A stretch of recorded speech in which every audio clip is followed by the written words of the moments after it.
fundsupermart.com. Hi Renzo, can you briefly share how the fund had performed over the past year?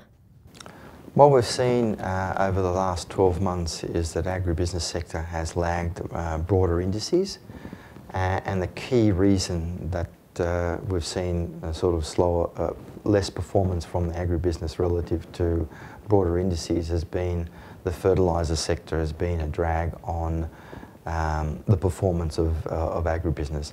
The fertiliser sector has seen earnings decline, a function of key commodity prices declining, but also that volume has been less than anticipated. But that's now starting to abate, and we're seeing the agribusiness sector starting to perform more in line with broader indices.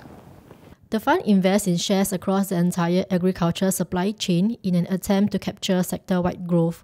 Where along the value chain does the fund see the most value? The fund is overweight the seed and crop protection companies, supply chain companies and the protein processors.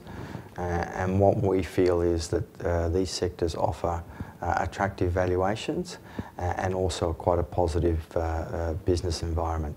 These companies have pricing power, and what we're seeing is that pricing power is evolving in faster earnings growth.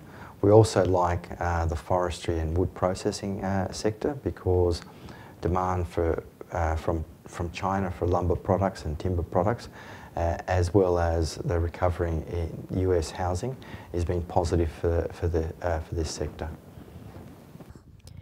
The tensions between Russia and Ukraine have caused prices of corn and wheat to rise. With Ukraine as one of the world's leading exporters in both grains, how is the fund positioned in both of these soft commodities?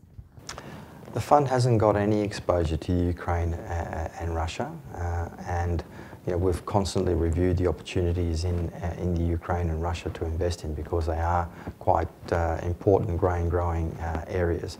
But we haven't got any exposure at the moment. So these higher commodity prices, we benefit from that in a sense that we have investments in other geographies around the world which are beneficiaries of these stronger commodity prices.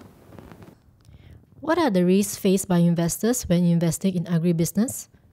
I think that the two biggest risks faced by investors looking at agribusiness is geopolitical and weather.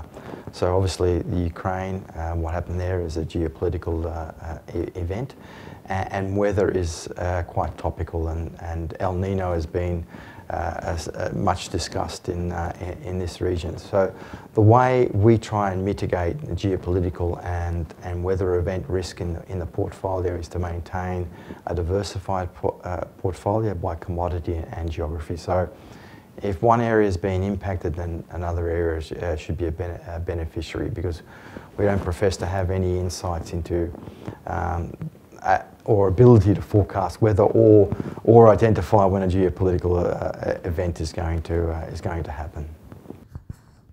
What is your opinion in investing in agribusiness through a fund as compared to in futures or indices?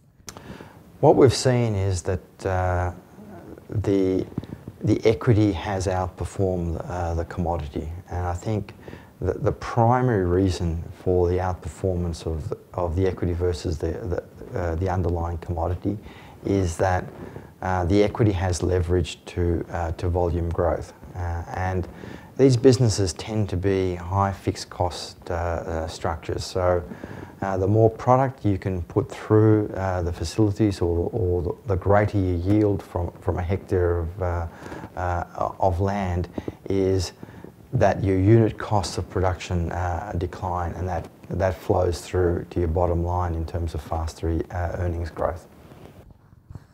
Can you share an example of a good call and a bad call made by the fund? In the last 12 months, potash has been both a sort of a frustration and also an element of a beneficiary to the fund. When the potash cartel dissolved, we were underweight potash, We'd identified that there were structural issues in the potash industry, so we were underweight, and that was the fund benefited from being underweight at that point in time. What we got wrong was that Canadian investors looked at Potash Corp of Saskatchewan and bought the company on the back of its dividend yield. And we were focusing on the earnings deterioration and the impact that would normally have on the valuation of a stock.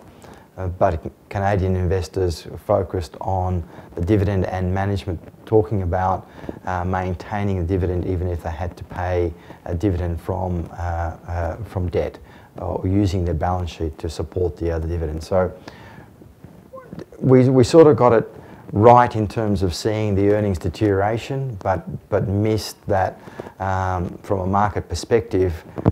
They focused on the dividend yield, and that was providing the support for Potash Corp of Saskatchewan, and we were underweight that stock. So it has caused some frustration from our point and impacted returns of the fund.